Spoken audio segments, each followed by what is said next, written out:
الذين آمنوا ولم يلبسوا إيمانهم بظلم أولئك لهم الأمن وهم مهتدون.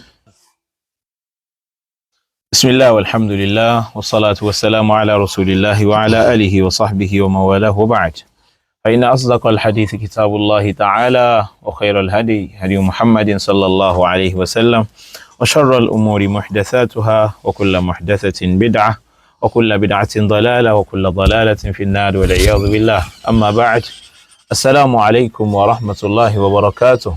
وعليكم السلام ورحمة الله وبركاته. eléyìí ni àkọ́tún ètò yín ètò Fiqhul Islam eléyìí tó máa ń dé sí ti gbọ́ wa ní gbogbo ọjọ́ Alámísì láago 6 sí aago 7 ìrọ̀lẹ́. Àbí Allah subhanahu wa ta'ala fún gbogbo àwọn tí wọ́n jẹ́ onígbọ̀wọ́ ètò Fiqhul Islam, oore ayé oore alkiyama ọlọ́mọ sábà ní ṣe fún wọn. Bí Allah subhanahu wa ta'ala àtàwọn ẹbí wọn àtàwọn òbí wọn kọ́lọ́n ṣe wọn lórí láyàt alkiyama. A tún ti wà lé ní pẹ̀lú àwọn olùmọ̀ wa, àwọn bàbá wa, fadilatu shaykhina al-walid al-imam Qamaruddin Yunus Akorede hafidhahullah, tí wọ́n jẹ́ aláṣẹ àti olùdarí al-Hidayah Center ní Lambẹ́ ní ìpínlẹ̀ Ògùn. Kí àwọn bàbá wa kí wọ́n bá ní sálámù sáwọn jama'a nílé. Assalamu alaikum wa rahmatullahi wa barakatuh. Wa alaikum assalam wa rahmatullahi wa barakatuh. Ohun àwọn bàbá wa láti gbọ́ náà, a kí wọn káàbọ̀ sórí ètò Fiqhul Islam léni. Ọlọ́run bá Allah subhanahu wa ta'ala kò ní jó rẹ̀yìn. Ọlọ́run bá Allah yóò bá ní san yín lẹ́san lórí láyàtul qiyamah, àti gbogbo àwọn mashayikh tí wọ́n bá wọn wá náà, kọ́lọ́run bá kó bá ní ṣe àlékún dáadáa tí yín náà. Sheikh akramakumullah, níwọ̀n bá ọgbọ̀n ìṣẹ́jú ta ní, afẹ́kẹ́ bá wa ṣàgbéyẹ̀wò ayé Ọlọ́run bá eléyìí tí Ọlọ́run bá ní alladhina amanu wa lam yalbisu imanahum bizulm ulaika lahumul amnu wa hum muhtadun. Ẹ bá ṣàlàyé kí ni túmọ̀ rẹ̀, kí làwọn ẹ̀kọ́ tá a rí níbẹ̀ akramakumullah. Alhamdulillah الذي جعل التوحيد سبب الأمن في القلوب والبلاد، والصلاة والسلام على نبينا محمد وعلى آله وصحابه أجمعين. adúpẹ́ ní ọ̀dọ̀ Ọlọ́run Ọba wa, Ọlọ́run Ọba tí adúpẹ́ fún, òun náà lọ́ba tí ó ṣe tàwhídì ní sábàbí tí ọkàn fi máa ń balẹ̀, sábàbí tí kò kí fi sí wàhálà nínú ìlú. ìmọ̀ Ọlọ́run lọ́kan, ìgbọ́ Ọlọ́run lọ́kan, ìsìn Ọlọ́run lọ́kan, ó ní okùnfà tó ga jù tí máa ń fi ìfọ̀kànbalẹ̀ sínú ọkàn ọmọ èèyàn. lẹ́yìn náà òun náà ni máa ń jẹ́ kí ìfọ̀kànbalẹ̀ wà nínú àwùjọ. Ọlọ́run Ọba tó wá ṣàánú wa, tó fi ọlọ́kànbalẹ̀ pẹ̀lú tawhid, ọba náà lọ́ba tá a dúpẹ́ fún wọn. ìkẹ́ Ọlọ́run kó bá Ànábì wa Muhammad sallallahu alaihi wasallam àti gbogbo àwọn ará ilé ẹ̀ pátá láàyò ẹnìkan lẹ́nu wọn, àti gbogbo àwọn sàábé pátá láàyò ẹnìkan lẹ́nu wọn. ẹ̀yọ́ màyá mi nílùú Ìlọrin, ẹ̀yọ́ màyá mi nílẹ̀ Yorùbá, ẹ̀yọ́ màyá mi jẹ́ mùsùlùmí tẹ́ ń gbédè tá à ń sọ lágbàáyé. àbáwọn tí wọ́n translate ẹ̀ fún náà. التوحيد الإمام Allah yahfazukum. التوحيد التوحيد أعظم أسباب الأمن في الأوطان. ìmọ̀ Ọlọ́run lọ́kan.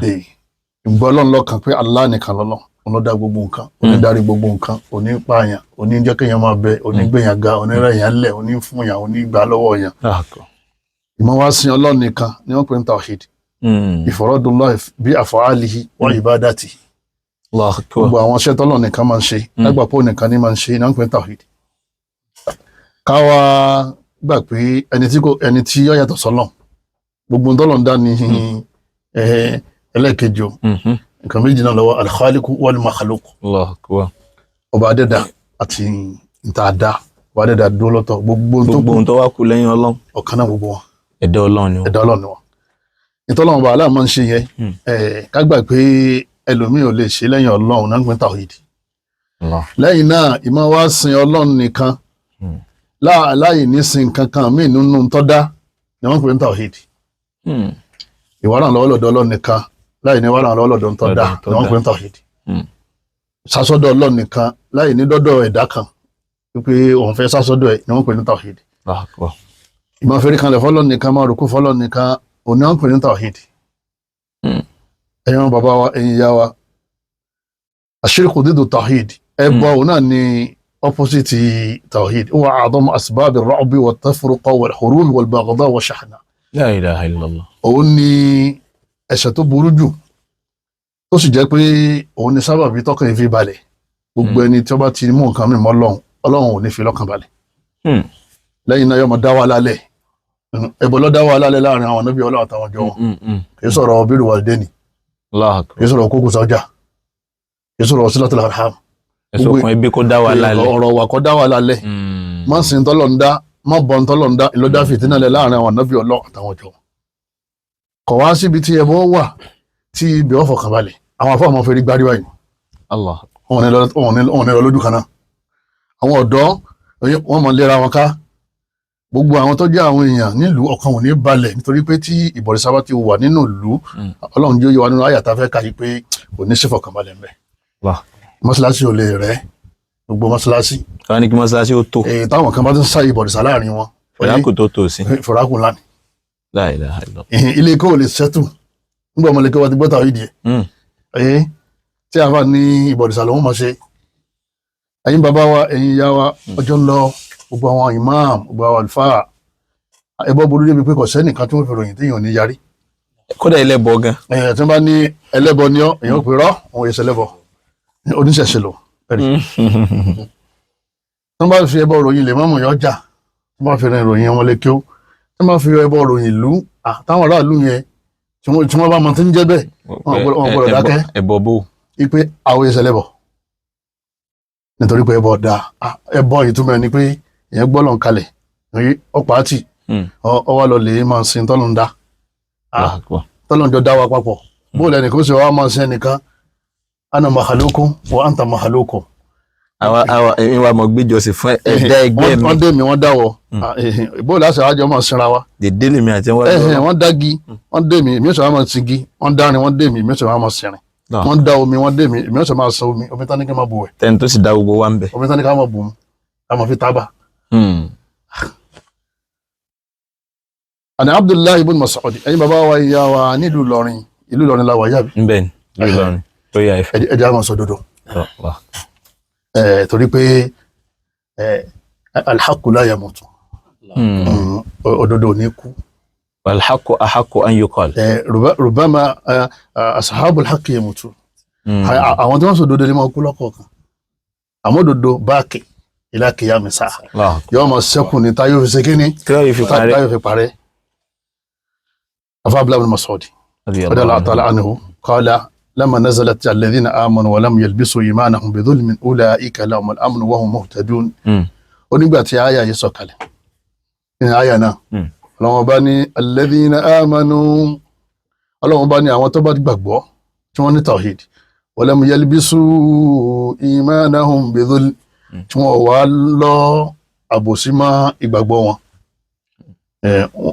wọn ní mixed iman iman tí wọ́n lù nǹkan mọ́ ulaika lahumul amn wọ́n dá àbòsí papọ̀ mọ́ gbàgbọ́ Ọlọ́run láwọn yìí lọ́kàn wọn balẹ̀ wọ́n mu'tadun àwọn ni wọ́n sì mọ̀nà al-amn wal hidayah Ọlọ́run bá lọ́fìn ọlọ́kàn balẹ̀ Ọlọ́run máa gáìdì wọn. الذين آمنوا ولم يلبسوا إيمانهم بظلم أولئك لهم الأمن وهم مهتدون. الذين آمنوا ولم يلبسوا إيمانهم بظلم أولئك لهم الأمن وهم مهتدون. الذين آمنوا ولم يلبسوا إيمانهم بظلم أولئك لهم الأمن أولئك لهم الأمن أولئك لهم الأمن وهم مهتدون. àti fi wọ́n mọ̀nà aljanna àti fi wọ́n mọ̀nà a máa gáìdì wọn Suratul An'am àyà 82 ẹ̀yin bàbá wa yìí yá wa àbòsí nígbà àyà ìsọ̀kalẹ̀ shaqqa dhalika lil muslimin ó nira fáwọn sàhábé faqalu ya Rasulallah àwọn alìbá nàbí wọ́n ni wọ́n òjíṣẹ́ Ọlọ́run ayyuna la yadhlimu nafsa àyà ìmọ̀ lágbára lórí wa Ọlọ́run bá ní ọkàn ní balẹ̀ tá bá ti ń fàbòsí kún ìgbàgbọ́ àtàwọn nínú wa tí ó gẹ́gẹ́ bí abára èèyàn tí ó sí ẹ̀ ní mọ̀sàbòsílẹ̀ kọ̀ọ̀kan bó ṣe yàwó sọmọ àtọ́rẹ̀ àbí ìdí ọjà nǹkan míì àbí yín sàbòsí fún rẹ̀ qala laysa dhalika ànábì ní ìta àgbàlérò kan pẹ̀lú àyà yìí kì í sàbòsí tẹ̀yìn rọ̀ innama huwa shirk. Allahu akbar. Ànábì ní ìmú orogún papọ̀ mọ́ Ọlọ́run ìní nǹkan míì yàtọ̀ sí Allah tá a máa sìn òun ni wọ́n ń pè ní dhulimu ń bẹ̀. Alam tasma'u ma qala Luqman libnihi. Ànábì sáyẹn ọgbọ́n tí Luqman wòlíì ni kì í sá ànábì Ọlọ́run.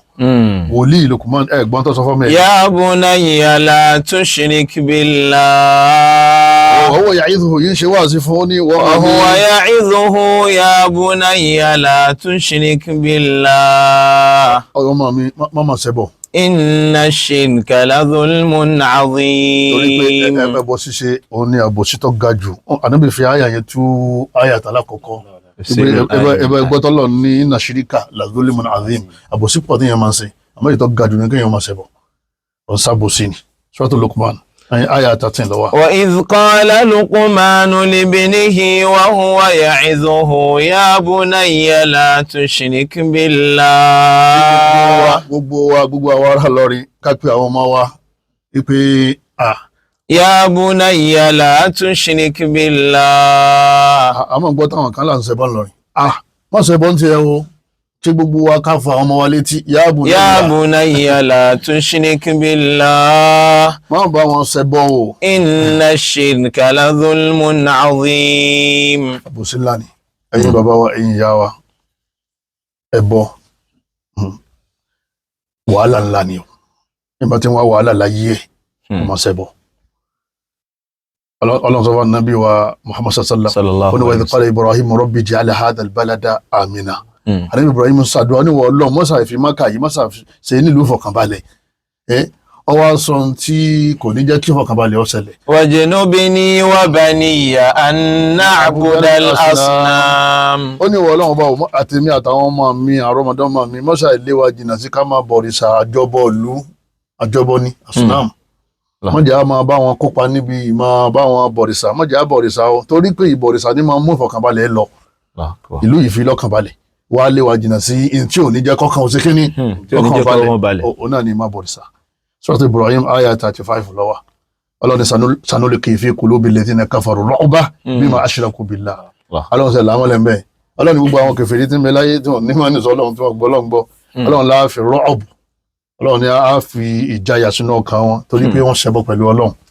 Suratu Al-Imran aya 151 mithalu lubsil iman bi-dhulm. Nílẹ̀ Yorùbá àwọn kan ṣẹbọ láàrin wa tí ó dàrú. Nílẹ̀ Yorùbá generally àwọn yẹn ń ṣẹbọ. Àwọn àtọ́bá jiyàn yẹn ọ̀rọ̀ ti dàrú mọ́ lọ́wọ́ ni. Gbogbo a confirm pé àwọn ẹlẹ́bọ ń bẹ láàrin wa nílẹ̀ Yorùbá. Ẹbọ ni wọ́n pín sí méjì. Ẹbọ àjọbọ tó jẹ́ pé gbogbo ìlú ní máa ń bọ. A sì ní ẹbọ àdábọ tó jẹ́ pé ẹnìkọ̀ọ̀kan ní ó máa bọ nínú ilé ẹ̀ àbáwọn mẹ́ta mẹ́rin kan máa dábọ nínú ẹbí wọn àbáwọn jàmá kan ládùúgbò kí wọ́n máa péjọ kí wọ́n máa dá sí ẹbọ yẹn. Èyí tí a ní bùkátà sí láwùjọ lásìkò tá a wà yìí ò ní ká ṣàlàyé tí ń jẹbọ. Àwọn èèyàn mọ̀ tó mọ̀. Nítorí pé báwọn kan láàrin wa tí wọ́n bá kó sí inú ẹbọ àjọbọ wọ́n sì máa kó sínú ẹbọ àdábọ. Ṣẹ̀wárí méjèèjì Islam ṣekínì Islam farama. Àpèjúwe ká lu ìgbàgbọ́ mọ́ ẹbọ tọ́lọ́run bá ń pè lábòsí. Ìtumọ̀ ẹni pé ẹnìyàn ó máa pàpè mọ́ra pé òun gbàgbọ́ yóò sì máa ṣe àwọn iṣẹ́ ìgbàgbọ́ tá a máa rí àmọ́ yóò tún máa yọ àwọn iṣẹ́ ẹbọ ṣe. Iṣẹ́ ẹbọ tí wọ́n ń ṣe yẹn wọ́n máa wá ba iṣẹ́ ìgbàgbọ́ tí ń ṣe kíní tí ń ṣe yẹn jẹ́. Èyí ni ló ń pọ̀ jù nílẹ̀ Yorùbá mo fẹ́ lé ní àwọn mùsùlùmí yá 70%. Àwọn tí wọ́n ń bẹ nínú ta fẹ́ sọ yìí tó jẹ́ pé yalbisuna imanahum bidhulm. Ìmán ni wa àbí wọn tún wá yọra kúrò níbi ẹbọ bọ̀rìṣà. Wọ́n ń kó méjèèjì papọ̀. Ọlọ́run wá ní ẹni bá ti ń kó méjèèjì papọ̀ Ọlọ́run ní ọkàn rò ní balẹ̀ o. Kọ́ wọ́n máa sọ pé ebi òun máa ń lọ mọ́sálásí òun máa ń kírun òun tó ń bá wọn sọ ọdún àjọbọ̀. Nígbà wọn ń gbòòrò ẹjọ́ wà ń bẹ̀ nígbà wọn ń ṣe Ọ̀ṣun ẹjọ́ wà ń bẹ̀ nígbà wọn ń ṣẹ̀yọ̀ ẹjọ́ wà ń bẹ̀ nígbà tí wọ́n ń bọ irin ẹjọ́ wà ń bẹ̀ náà ń sì ń wọ mọ́sálásí. Kí ni ń ṣe yẹn jẹ mọ́? Ń da ìgbàgbọ́ papọ̀ mọ́ iman ń gba ìgbàgbọ́ papọ̀ mọ́ shirik ẹbọ. Gbogbo ẹni tí máa ń bẹ nípò báyìí aláàjì lọ́jọ́ ní aláàjà ní bàbá àdínì kó lè túbọ̀ kọjú tó lọ báwọn àfáà tí wọ́n rí lẹ́kẹ̀ẹ́ láyín lọ́wọ́ rẹ̀ níjọ́ jímọ̀ tí wọ́n bá lè sọ fún ọ àwọn sọ ọ tọ́lá wo ni táwọn afẹ́ gbà lọ́wọ́ títẹ̀ o lè fẹ́ wájú òye torí àyè jẹ́ a sì ní gbowó sùn lọ́wọ́ rẹ̀ torí pé àyètọ̀rọ̀ bára ọmọ ìyá mi ọjọ́ ń lọ bọ́ọ̀ bá ti ń wá mọ́sálásí tọ́lù ní lédì ìwọ lọ́lọ́run rí fàásì mi ọlọ́run ní ọkàn ọ̀run ní balẹ̀ lẹ́yìn náà ó ti ṣìnà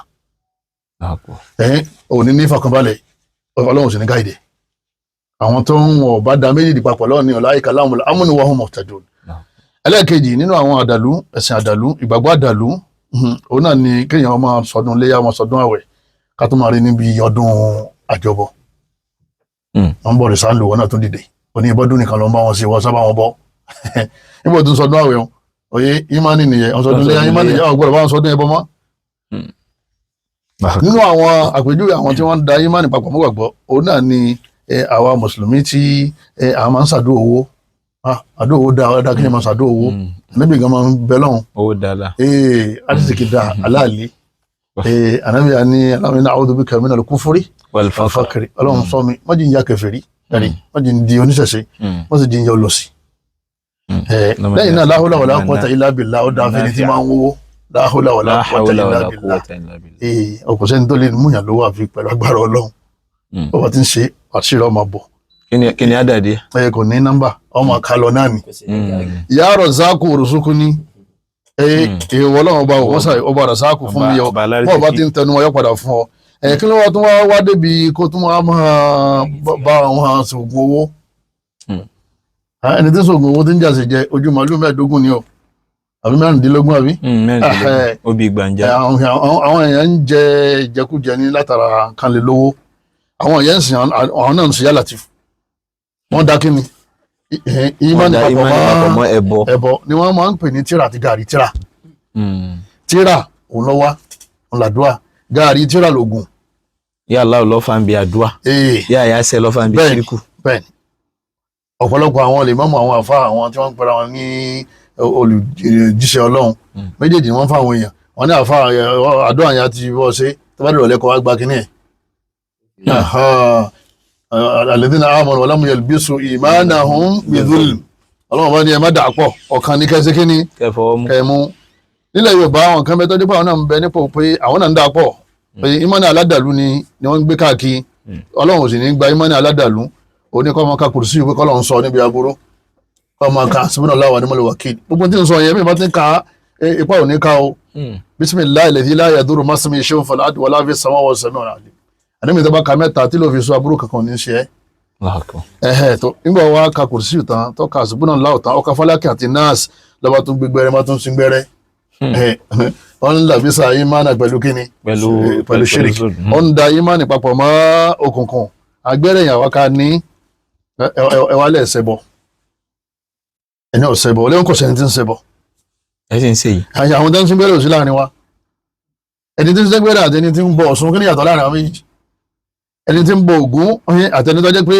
ó ń sọ àdúmọ́ra kí ni yàtọ̀ láàrin àwọn méjèèjì ẹni tí ń ṣe ọ̀sẹ̀ arọ́bí ọ̀sẹ̀ àgbélépọ̀tá pẹ̀lú ẹni tí ń bọ Ẹ̀yọ̀ kí ni yàtọ̀ láàrin àwọn méjèèjì wọ́n wá ń bọ́ ẹnìkan pé wọ́n ń ṣe àdábọ̀ ọ̀hún ń bọ́ ẹnìkan pé wọ́n ń ṣe àjọbọ ìwọ náà ń ṣàdábọ̀ àtàjọbọ àtàdábọ̀ ẹbọ náà méjèèjì wọ́n bá ti nà olóṣèlú tó sọ pé owó ìṣẹ̀lẹ̀ bọ àwọn àbẹ̀rẹ̀ pé ṣé èsì ń gbẹrẹ ẹ bá lóun mọ sí gbẹrẹ dé àwọn ọmọ ìbá wọn bọ òrìṣà. ṣé èdè nǹkan mára. ṣé èdè nǹkan mára èdè nǹkan má dé pàrọ tẹmíìmà ọjọ́ ń lọ ìtọ́ yẹ ká máa ran lédi social media káàrán yẹn àlàyé ẹbọ ló yẹ ká máa ṣe kí kálukú ọmọ pò tó ṣe kíní tó wà kí kálukú lè jáwọ́ kọjú tó lọ al-istighathatu billahi ń bẹ nínú àwùjọ wa nílẹ̀ Yorùbá táwọn àfáà tó bá ní sọ̀rọ̀ tó máa pe ṣéwù yà á ṣe wé bẹ̀rẹ̀ ìmọ̀gáwọ́sán ní wàrà gẹ̀ẹ́sì ní ibi gẹ́rì ti kàwálì yà á ṣe wò sínú Islam yà Allahu lọ́wọ́ ní Islam ẹni máa ń pe yà á ṣe wò àtẹ́ntí ń bọ̀ gún kò sí àtọ̀ láàrin àwọn méjì nínú ẹ̀sìn Islam tó gbé ẹ̀dá Ọlọ́run làwọn méjì àwọn ṣe wò ẹ̀dá Ọlọ́run Ògún náà ẹ̀dá Ọlọ́run ní bùkátà sí creator làwọn ní bùkátà sí ìjọba ti kó lọ́dọ̀ creator tó jásọ́dọ̀ created òtítẹ́lẹ́bọ̀ ó ní ká mọ̀ pé Jésù ọ̀dà ẹ̀yìn sí ká mọ̀ pé ṣé ìwúdá ó ní ká mọ̀ pé àwọn ìjọ̀nù ká mọ̀ pọ̀fọ̀ ẹ̀yìn ayé ẹ̀yìn àjẹ́ o ó ní kọ̀ da ṣé ká mọ̀ pé wòlíì da ṣé wòlíì lọ́dá o gbogbo àwọn ẹ̀ṣẹ̀ kẹsìn yìí ẹbọ ni. ìjà alálà. ẹni bá ń pe Allah tí ń gbé Ọlọ́run gbà mí Ọlọ́run gbà mí oye tuntun wá ní ẹ̀yin ṣé wẹ̀yin bàbá ẹ gbà mí ẹ̀yin ayé ìyá mi mọ́sùn lọ́rùn ó ti dà pọ̀. sọ àyínú náà fún ẹnìkan là ń pè ibadallah rijalallah ẹ̀yin ni rẹ àyínú náà bí àwọn ẹ wá ràn wá lọ́wọ́ wọn lè ràn wá lọ́wọ́ torí wọn ò ríra wọn gan ràn lọ́wọ́. ẹjẹ́ àjọ kan kúrò lọ́dọ̀ ẹ̀dá ẹjẹ́ àdarí ọkàn sọ́dọ̀ ọba adẹ́dá. This is called the pure Islam. nítorí wọn ní Quran mi sàlàyé ẹ má jẹ́ àgbà ìsìn tí wọ́n gbé wá láti France wọ́n gbé wá láti Morocco wọ́n gbé wá láti Senegal wọ́n gbé àwọn Lárúbáwá ló ń ṣe Lárúbáwá oye ó lè gbẹ́sìn tó dáa wá Lárúbáwá lè gbẹ́sìn burúkú wá kò sí tó kàn pẹ̀lú kọ́lọ̀ yẹn nítorí wà nínú Al-Qur'an àti hadisi ni wọ́n pèlè sìn ọlọ at-tawaf wal-yatawafu bil-bayt al-atiq Ọlọ́run ní tawafu bayt al-atiq àwọn tawafu ní Sudan lẹ́ni ẹni bá ní gbogbo lọ́wọ́ sí tó bá tẹ̀ síbẹ̀ pé tawaful qubur fi Sudan ipe àwọn tí wọ́n ń tawafu sàárè ṣéwù wọ́n ń bẹ ní Sudan lọ́lọ́ba bí n ṣe ń bọ́ sọ̀rọ̀ yìí bí gbogbo ẹ̀ jáde kọ tẹ̀ pé tawaf in Sudan bil-qubur at-tawaf bil-qubur fi Sudan. Circumambulation of the graves in Sudan. Circumambulation of the graves in Sudan. àwọn tí wọ́n tẹ̀ síbẹ̀ ọba mẹ́ ṣé wọ́n wà nínú bí wọ́n kọ́ sí ṣé wọ́n wà bí wọ́n sí wọ́n sì kọ́lé lérí wọ́n wá ń tawafu léyìn bí gbàdúrà ń tawafu Kaaba.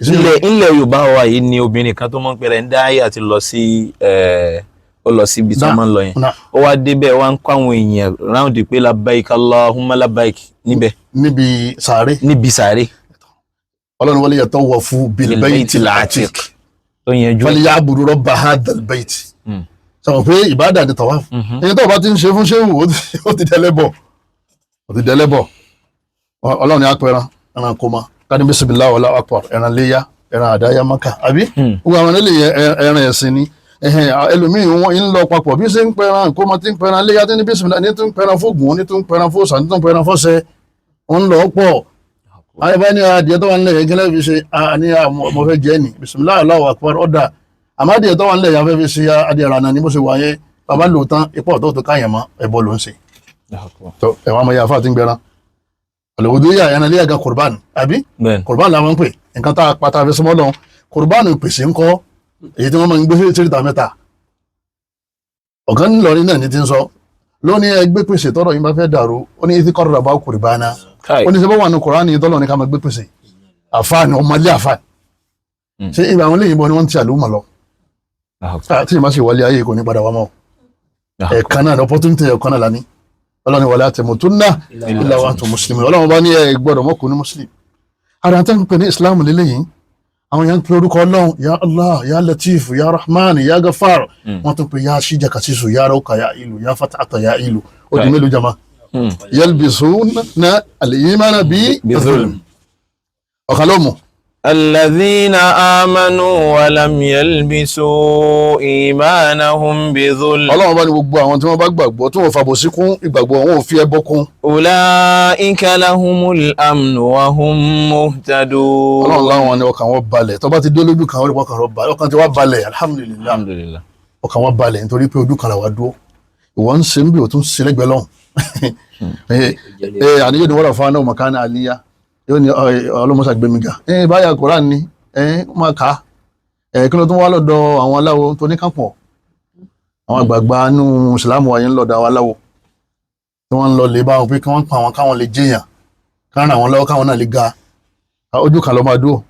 ولقد أوحي إليك وإلى الذين من قبلك لئن أشركت ليحبطن عملك. Ọlọ́run bá ní ìrànlẹ́bí wá gbọ́ o àti sọ fún gbogbo àwọn tó ṣáájú rẹ̀ náà àwọn nábì Ọlọ́run. لئن أشركت. gbogbo wọn náà lákìlọ̀ fún sórí ìwọ bó ṣe jọ́rẹ̀ mi tó bá ṣe bọ́.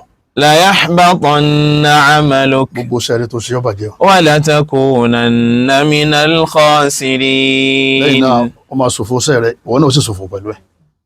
àyà Quran orí ànábì nìyẹn àwọn pé mísánà ló gbé fún ìmáàmù àdúgbò yìí ló ní ọmọ lò àfáà kan lọ sọ lórí social media ìṣẹ̀lẹ̀ tí wọ́n dá khaliqun yàtọ̀ sí makhluqun ni ọ̀dà creator yàtọ̀ sí creation. innahu man yushrik billahi faqad harrama Allahu alayhi al-jannah. ọlọ́run bá ní gbogbo ẹni tó bá ti bẹ́ bọ́ kú ọlọ́run bá ní èèwọ̀ ní kọ́wàlì jánà kọ́ wa ma'wahu an-nar. ọlọ́run ní àjánà yẹn ò sí fún wa ma lidh-dhalimina min ansar. ọlọ́run bá ní kò sẹ́nìkan tí ó sì ràn wọ́n lọ́wọ́ tó bá dọjọ́ àlìkìyámà ilé ayé ń bí tẹ̀yìn bá dáná wọn máa kún yàn lọ́wọ́. wa ma lidh-dhalimina min ansar. kò sí pé wọ́n fẹ́ lo ẹsẹ̀ fún ọlọ́run bọ́ bá ti kú lẹ́lẹ́bọ̀ òun lè wọ́n gbére ni ọlọ́run ni wa ma yu'minu aktharuhum billahi illa wa hum mushrikun. aya alukur'an ni ọlọ́run bá ní ọ̀pọ̀lọpọ̀ àwọn ẹ̀dá èèyàn wọ́n máa pa àwọn gbàgbọ́ àmọ́ á padà rí i pé wọ́n tún yọ ẹbọ ṣe. wa ma yu'minu aktharuhum billahi illa wa hum mushrikun. ọlọ́run bá ní ọ̀pọ̀lọpọ̀ ẹ̀rí. wa ma yu'minu aktharuhum billahi ọlọ́run bá ní ọ̀pọ̀lọpọ̀ wọn wọ́n máa pa àwọn gbọ́ ọlọ́run bá gbọ́ illa wa hum mushrikun ẹ padà rí i pé wọ́n tún yọ ṣe bọ́. alájà tí iná lè gba igba ọṣẹ igba oògùn tajà yọ ṣàdúrà bọ́ ṣàdúrà tán yóò sì mú ìpara yóò máa fẹ́ ra kí ló dé nítorí owó ó sì wá di méjì ṣàdúrà nìkan tó ní nídìí bẹ́ẹ̀ ẹ̀sìn oníká mọ́ sọ̀rọ̀ òdílé àyà yìí lọ́tàkọ̀ ọ̀rọ̀ wọn ọ̀dà ẹ̀sìn onítọ́ sọ ni pé ká má ṣe orò kíni ọ̀rọ̀ òdílé ó lè jẹ́ orò àjọbọ ó sì lè dé orò àdábọ nínú ilé gbogbo àtàjẹ́ mùsùlùmí òdodo ọjọ́ ń lọ o ìjà lòdì túbọ̀ lọ́dọ̀ ọlọ́run ọba àwọn máa bẹ̀ wá a máa rọ̀ wá a máa wá ṣàdúrà fún wa pé ká dákun ká dúró lójú kan ká má lu papọ̀ ká dúró tọ́lọ́run onìkan ni ká máa sìn iyyaka na'budu wa iyyaka nasta'in. sábàdẹ̀ ní challenge wa iyyaka nasta'in onìkan náà ni ká dúró tì ká lè máa bẹ̀ ọlọ́run wọlé àánú ọlọ́mùsà bíi àbùkátà ìlú kan wa ọ̀rọ̀ wa ọlọ́mọdé ọ̀dàrú ìlú Ìlọrin kọ́ ọlọ́mọdé ọ̀tú gbogbo àwọn tó ń ṣẹbọ lábẹ́lẹ̀ àní àjọbọ ńlọrin kò sí àbí ìpín wọn lọ́ba kéde pé ọlọ́dọọdún wa yá o àwa ò ní ńlọrin àwọn ìlú mi náà ò ní táwọn ò ní dárúkọ wọn àmọ́ àdúpẹ́ lọ́dọ̀ Ọlọ́run àmọ́ kò sẹ́rẹ̀ àfáà kan tó lè sọ pé kò sí àdàbọ̀ ń bẹ gbogbo tá a kà látọ̀rọ̀ yìí sáwọn èèyàn máa ṣe rẹpẹtẹ àyẹ̀lẹ̀ túlẹ̀ àwọn àfọ̀njálàbí wo ẹ lọ́dọ̀ àwọn àfọ̀njálàbí ẹ lọ lè túlẹ̀ wọn àyẹ̀lọ́pàá ẹ lọ ẹgbẹ́ ìwé jáde àwọn ìwé tí wọ́n kọ nǹkan sí àwọn ìwé àṣírí wa ìwé àṣírí ìwé nákàlí wa báàbọ̀ oníbòkà àlùjànnú ń bẹ àti gbogbo àwọn ìṣẹ̀ṣe tí ò ní ṣe pẹ̀lú Islam kọ́lọ́n wọlé àánú ẹni kọ̀ọ̀kan wa kọ́lọ́n mọ̀já ṣiṣẹ́ o kọ́lọ́n wọlé àkọ́pọ̀ wọlé ẹ̀sìn Islam wala tamutunna illa wa antum muslimun kọ́lọ́n wọlé àánú ìwà àwọn tó ń bẹ lábẹ́ bẹ́ẹ̀ kọ́lọ́n mọ̀sàbà jí wọn túbọ̀ lọ́dọ̀ Ọlọ́run kọ́lọ́n wọlé àkọ́sọ àánú ẹni kọ̀ọ̀kan. tayyib jazakumullahu khair kí àwọn sheikh wa kọ́lọ́n kó bá ní san wọ́n lẹ́san lórí a ní rí mọ́jú báyìí lọ fún tèmi insha Allah Ọlọ́run bá òtún ní kọ àtúnrí wa àti àtúnpàdé wa pẹ̀lú àwọn sheikh wa fáǹfààní àwa tí a bá fẹ́ dá sí ètò Fiqhul Islam kí a mọ̀ kàn sí wa lórí Money Point account